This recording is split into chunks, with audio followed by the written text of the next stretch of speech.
ដីក្រុងធ្វើខ្លួនកម្មករសំណងជីវិនថាវាមិនសុងស្រួលរន់ឌូដូចជាធ្លាក់អន់លងដៃជើងរាងកាយមិនសំណងប្រឹងឡើងមានក្បាយច្រតង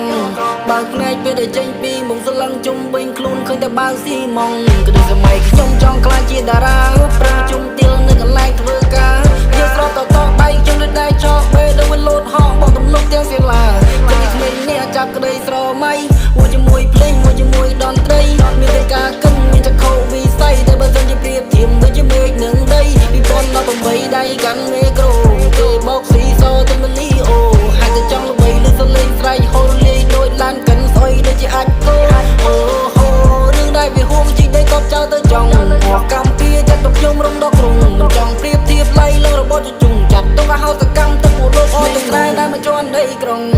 ធ្វើខ្លួនកម្មករសំណងជីវិនថាវាមិនសុងស្រួលរន់ឌូដូចជាធ្លាក់អន់លងដៃជើងរាងកាយមិនសំណងប្រឹងឡើងមានតែបាយច្រតងបើភ្នែកពេលដែលចេញពីមុខស្លឹងជុំវិញខ្លួនឃើញតែបើស៊ីម៉ង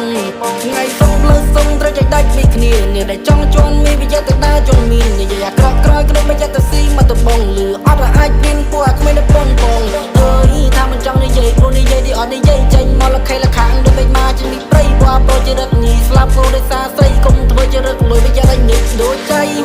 ពេលនេះ